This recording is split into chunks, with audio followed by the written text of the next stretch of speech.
Well, what we're going through now is a repeat of World War II. I call it World War III. But in World War II, the Democrat equivalents were appeasing Hitler, peace in our time. So in World War III, the Democrats were appeasing Iran.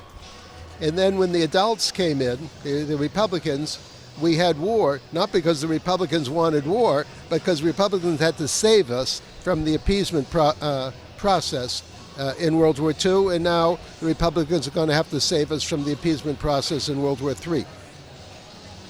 How do you envision World War III? Well, World War III, I monitor 40 different fronts, 40 fronts on World War III. It's very complicated, but to make it simple, World War III entails physical enemies and cultural enemies. In World War II, we were primarily fighting physical enemies. In World War III, half of what we're doing is fighting physically, and half of what we're doing is fighting culturally. It's the cultural war which we don't know how to fight. We know how to fight physical wars. We don't know how to fight cultural wars. We better learn. How do you expect that this administration and the campaign to re-elect him, how can they possibly overcome all the media bias? And I don't mean just the late night hosts or the morning jovial hosts, but the press who have abdicated their responsibility to objectivity and impartiality in reporting on this president. What do you think could be done to overcome all these forces against him? Well, three quick things come to my mind. First, one that's obvious is Trump has amazingly thick skin and is able to fight, not physically fight with his voice against the false narratives of the media. He also has his Twitter and social media campaign. So just keep doing what he's doing is a good one. Another thing that he can do is sharpen his attacks against the bad guys. In other words, you want to do two things. One is say, I'm good, but you also want to say they're bad, and you have to explain why they're bad. So he did a pretty good job on that. He can do even more in sharpening his campaign against the forces of evil. And the third thing, he has to empower more Republicans, like a Lindsey Graham, to be a surrogate speaker. He should have 50 Lindsey Grahams, whether it's TV, radio, personal interviews.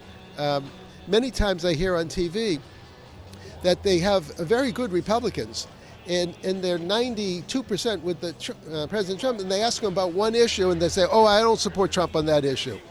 They don't have to say that. They can say that privately, obviously. But if you're in a public media, just say, I support the president, or I'm thinking about that issue, I'm working on that issue. So he has to get 50 good speaker surrogates on his behalf.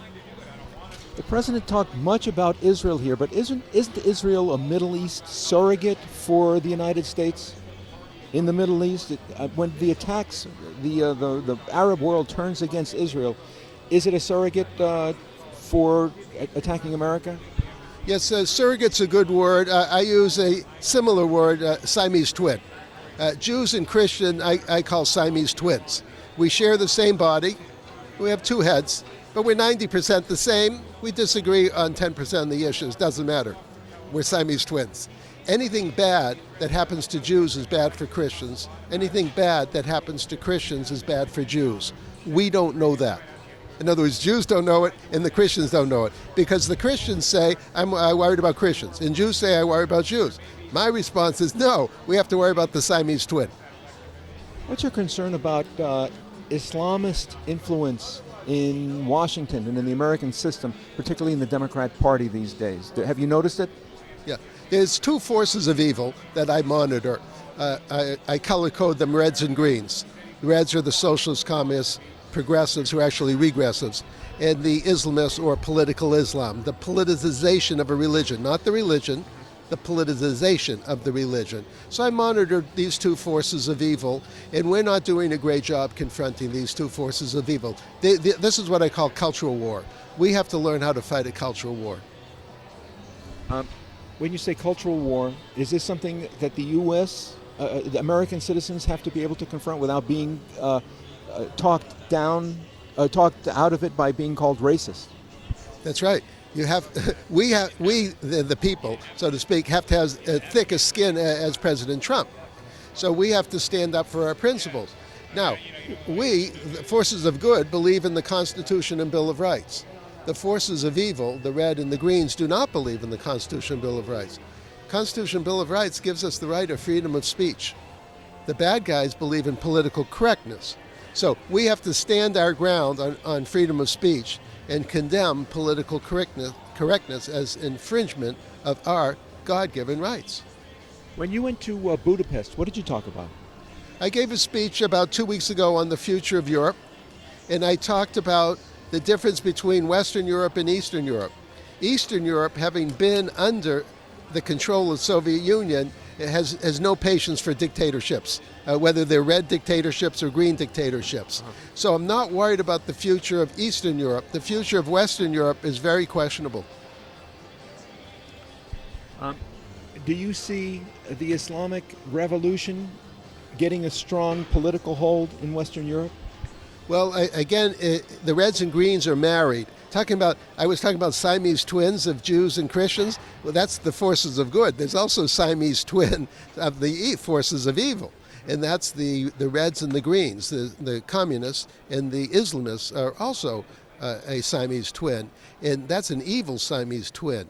And so we can't fight the Reds without fighting the Greens, and we can't fight the Greens without fighting the Reds. We have to confront both of them.